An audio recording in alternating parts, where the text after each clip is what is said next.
Welcome to RK's Stories.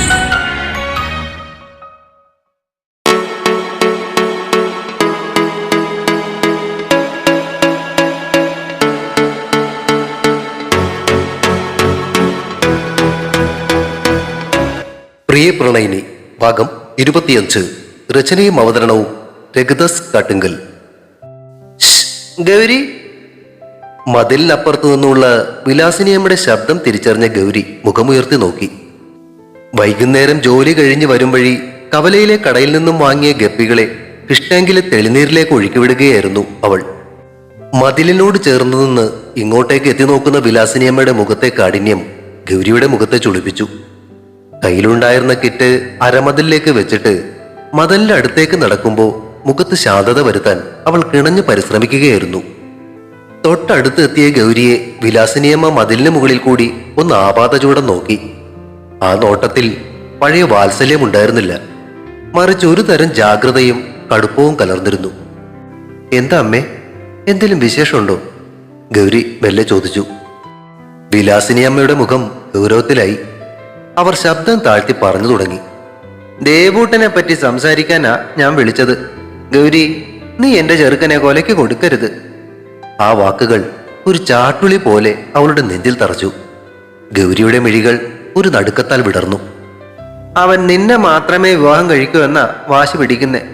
നിനക്ക് ചുറ്റും ഉണ്ടായിരുന്നവരൊക്കെ ഒന്നൊന്നായി ഇല്ലാതായത് നീ മറന്നുപോയോ? നിന്റെ ദോഷം കൊണ്ട് കൂടെയുള്ളവരൊക്കെ മരിച്ചു പോയത് നിനക്ക് ഓർമ്മയുണ്ടല്ലോ അല്ലേ? ആ ഓർമ്മപ്പെടുത്തൽ ഗൗരിയുടെ ഉള്ളിൽ ഒരു കനൽ പോലെ പുകഞ്ഞു. മരിച്ചുപോയ അച്ഛനും അമ്മയും അമ്മമ്മയും ഏട്ടനും തന്റെ സാന്നിധ്യം അവർക്കെല്ലാം ദോഷമായോ എന്ന ചിന്ത ഒരു നിമിഷം അവളെ ഉലച്ചു. തൊണ്ടയിൽ ഒരു വിങ്ങൽ തടഞ്ഞതിനൊപ്പം കണ്ണുകൾ ഈറനണിഞ്ഞു. വിലാസിനിയമ്മയുടെ വാക്കുകൾക്ക് മൂർച്ച കൂടി വന്നു. നിന്നോടുള്ള സ്നേഹത്തിന്റെ പേരില് അവനെ മരണത്തിലേക്ക് തള്ളിവിടാൻ നീ കൂട്ടു നിൽക്കരുത്. അവനെങ്കിലും ജീവനോടെ ഇരിക്കട്ടെ. അതിന് ഞാനിപ്പോ എന്താ ചെയ്യേണ്ടതമ്മേ? എത്രയേറെ ശ്രമിച്ചിട്ടും അവളുടെ ശബ്ദത്തിൽ നേരിയ വിറയലുണ്ടായിരുന്നു. നീ അവനിൽ നിന്നും അകന്നു മാറി ജീവിക്കണം. എന്റെ മകന്റെ മുന്നിൽ വന്നു പെടരുത്. അവനെ സ്നേഹിക്കുന്നുണ്ടേല് അവന്റെ ജീവന് വേണ്ടിയാണെന്ന് കരുതി നീ അവനെ മറക്കണം. തന്റെ മുന്നിൽ തകർന്നു നിൽക്കുന്ന ആ പെൺകുട്ടിയുടെ വേദന വിലാസിനിയമ്മയെ തെല്ലും ബാധിച്ചില്ല. അവർക്ക് സ്വന്തം മകന്റെ സുരക്ഷിതത്വം മാത്രമായിരുന്നു പ്രധാനം. എന്നാൽ 6 വർഷത്തെ കയ്പും കണ്ണുനീരും നിറഞ്ഞ ജീവിതം ഗൗരിയെ മറ്റൊരുവളാക്കി മാറ്റിയിരുന്നു എന്ന് അവർ അറിഞ്ഞില്ല. ഗൗരി പതിയെ കണ്ണുകൾ തുടച്ചിട്ട് മുഖമുയർത്തി. ആ കണ്ണുകളിൽ ഇപ്പോൾ സങ്കടമല്ല, മറിച്ച് ഒരുതരം ദൃഢതയായിരുന്നു. വിലാസിനിയമ്മയെ നോക്കി അവളൊന്ന് പുഞ്ചിരിച്ചു. അമ്മയുടെ അനുഗ്രഹമില്ലാതെ കല്ലാട്ടെ മരുമകളായി ആ പടി കയറില്ല എന്ന് ഞാൻ ദേവേട്ടന് വാക്ക് കൊടുത്തത് അമ്മേ. അതിന് ഒരു കാലത്തും മാറ്റം ഉണ്ടാകില്ല. ഗൗരിയുടെ ശബ്ദം ഉറച്ചതായിരുന്നു. പക്ഷെ ദേവേട്ടനെ സ്നേഹിക്കരുത് എന്ന് എന്നോട് അമ്മ പറയരുത്. കൗമാരപ്രായത്തില് മനസ്സിന്റെ പടി കടന്നു വന്നതാ ദേവേട്ടൻ. അല്പമൊന്ന് നിർത്തിയിട്ട് അവൾ തുടർന്നു. സജീവനെ വിവാഹം കഴിക്കാൻ ഞാൻ സമ്മതിച്ചത് പോലും ദേവേട്ടന്റെ സുരക്ഷിതത്വം ഓർത്താ.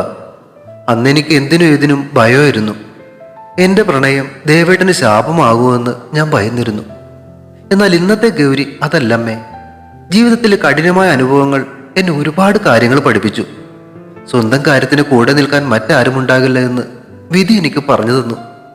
വിലാസിനിയമ്മ അമ്പരപ്പോടെ അവിടെ നോക്കി നിന്നു. അവർ കണ്ടുപരിചയിച്ച ഗൗരിയായിരുന്നില്ല അത്. അമ്മയുടെ മകന്റെ ജീവിതത്തിലേക്ക് അനുവാദമില്ലാതെ ഞാൻ കടന്നു വരില്ല എന്നത് സത്യമാ.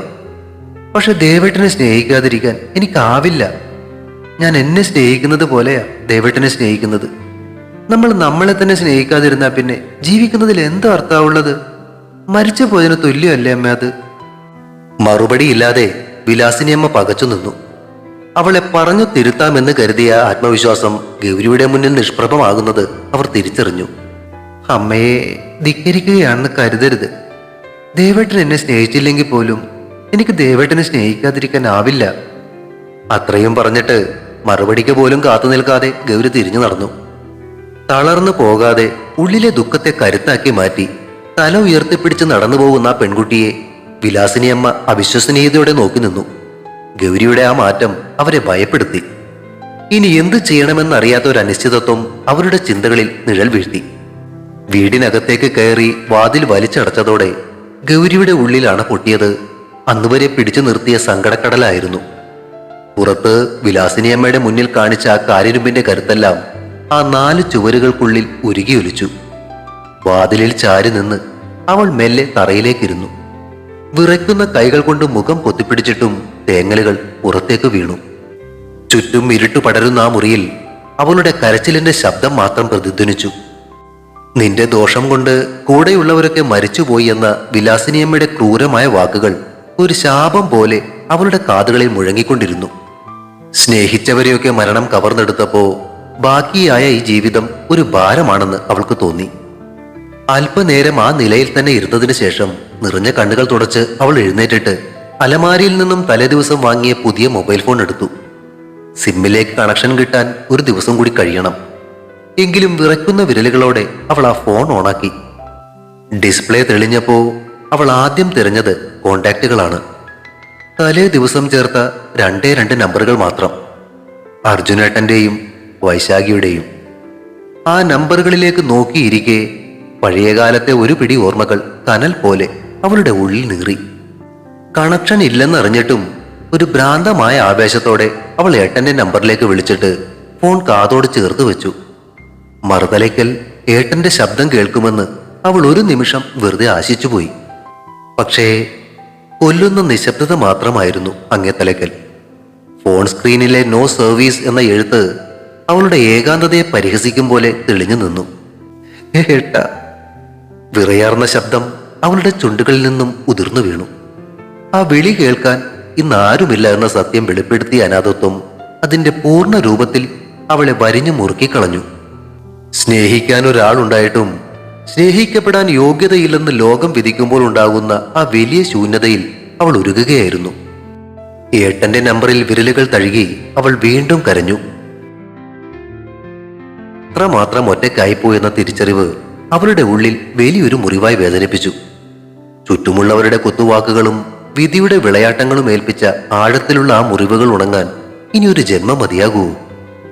കണ്ണുനീർ തുള്ളികൾ ഫോൺ സ്ക്രീനിലേക്ക് ഇറ്റ് വീഴുമ്പോൾ തന്റെ സങ്കടങ്ങൾ കേൾക്കാൻ ആരെങ്കിലും ഒന്നുണ്ടായിരുന്നെങ്കിലെന്ന് അവൾ കൊതിച്ചുപോയി.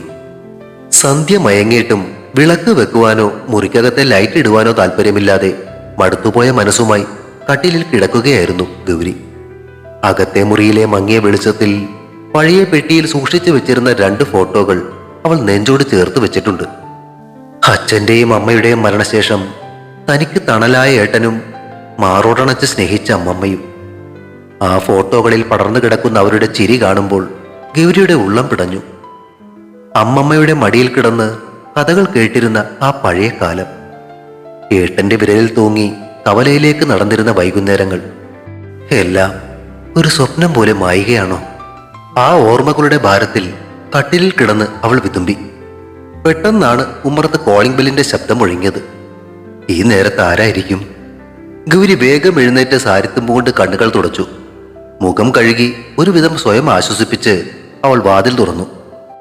മുന്നിൽ നിൽക്കുന്ന ആളെ കണ്ട് അവളൊന്ന് അമ്പരന്നു. ലക്ഷ്മിയടത്തി. അവളുടെ ചുണ്ടുകൾ പെറുപിറുത്തപ്പോ ലക്ഷ്മി മനോഹരമായിട്ട് ചിരിച്ചു. ആത്മവിശ്വാസം തുടിക്കുന്ന പുഞ്ചിരി. എന്തേ ഗൗരി ഇങ്ങനെ പകച്ചു നോക്കുന്നേ? എന്നെ ഇവിടെ പ്രതീക്ഷിച്ചില്ലല്ലേ? ലക്ഷ്മി കുസൃതിയോടെ ചോദിച്ചു. ഗൗരിക്ക് മറുപടി പറയാൻ വാക്കുകൾ കിട്ടിയില്ല. അവൾ വെറുതെ തലയാട്ടുക മാത്രം ചെയ്തു. ലക്ഷ്മിയടുത്ത് ഇവിടെ ഈ നേരത്തെ എന്തിനായിരിക്കും വന്നത് എന്ന ആശങ്ക അവളുടെ മുഖത്തുണ്ടായിരുന്നു. പേടിക്കണ്ട കുട്ടി. ലക്ഷ്മി ഗൗരിയുടെ കൈപിടിച്ച് അകത്തേക്ക് നടന്നു. ഒരു പഴയ സുഹൃത്തിനെ വർഷങ്ങൾക്ക് ശേഷം കണ്ടതുപോലെയായിരുന്നു അവരുടെ പെരുമാറ്റം. അകത്ത് കിടന്ന കസേരയിലേക്ക് ഇരുന്നിട്ട് അവൾ ഗൗരിയെയും അടുത്തേക്ക് പിടിച്ചിരുത്തി. ഞാൻ വന്നത് നിന്നെ ഉപദേശിക്കാനോ വഴക്കു പറയാനോ ഒന്നുമല്ല. ഇന്നലെ അരുണേട്ടന്റെ അച്ഛനും അമ്മയും വന്ന് വിലാസിനിയമ്മയെ കണ്ടിരുന്നു. അതറിഞ്ഞോ? ഗൗരിയുടെ കണ്ണുകളിൽ ആകാംക്ഷ നിറഞ്ഞു. ഗൗരിയുടെ കഥകളൊക്കെ എനിക്കറിയാം. വിലാസിനിയമ്മയുടെ മകനല്ലേ ദേവൻ? അതെ. ഇടറിയ ശബ്ദത്തിൽ ഗൗരി മറുപടി നൽകി. പുള്ളിക്കാരൻ ഗൗരിയെ വിവാഹം കഴിക്കാതിരിക്കാൻ ഏഷ്ണി പറയാനാ അവര് പോയത്. അരുണേട്ടന്റെ സ്വഭാവം അറിയാലോ. സ്വന്തം കാര്യമല്ലാതെ മറ്റൊന്നിലും ഇടപെടില്ല. അതിന്റെയൊക്കെ പിന്നിൽ അപ്പച്ചിയാ. എനിക്കിതൊന്നും ഇഷ്ടമല്ല. തെറ്റ് കണ്ടാൽ അത് ക്ഷമിക്കാൻ തക വിശാല മനസ്കതയൊന്നും എനിക്കില്ല. എന്റെ അച്ഛൻ എന്നെ വളർത്തിയത് അങ്ങനെയാ. ഗൗരി ഒന്ന് പരിചയപ്പെടാനും ഈ കാര്യങ്ങൾ നേരിട്ട് പറയാനും തോന്നിയതുകൊണ്ട് വന്നതാ. പറയാനുള്ളത് പറഞ്ഞിട്ട് ലക്ഷ്മി ഗൗരിയെ നോക്കി സ്നേഹത്തോടെ പുഞ്ചിരിച്ചു. ഗൗരി അത്ഭുതത്തോടെ ലക്ഷ്മിയെ തന്നെ നോക്കുകയായിരുന്നു.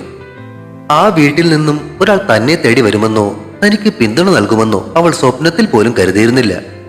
മടുപ്പ് നിറഞ്ഞ മനസ്സിന് വലിയൊരു ആശ്വാസമായിരുന്നു ലക്ഷ്മിയുടെ വാക്കുകൾ. ഒറ്റയ്ക്കാണെന്ന് ഒട്ടും വിചാരിക്കണ്ട, ഒരു ഏട്ടത്തിയുടെ സ്ഥാനത്ത് ഞാനുണ്ടാവും കൂടെ. ലക്ഷ്മി അവളുടെ തോളിലൊന്ന് തലോടി. എന്റെ നമ്പർ ഒന്ന് സേവ് ചെയ്ത് വെച്ചോ. മൊബൈല് പുതിയത് വാങ്ങിയതേ ഉള്ളൂ ഏട്ടത്തി, കണക്ഷൻ കിട്ടിയിട്ടില്ല, ഗൗരി പറഞ്ഞു. എങ്കിലും ലക്ഷ്മി പറഞ്ഞു കൊടുത്ത നമ്പർ അവൾ കുറിച്ചു വെച്ചു. ആരൊക്കെ എന്തൊക്കെ പറഞ്ഞാലും സ്വന്തം തീരുമാനത്തിൽ ഉറച്ചു നിൽക്കുക ഗൗരി, അത് മാത്രമാണ് നിനക്ക് മുന്നിലുള്ള വഴി, ലക്ഷ്മി ഓർമ്മിപ്പിച്ചു. അറിയാ ഏടത്തെ.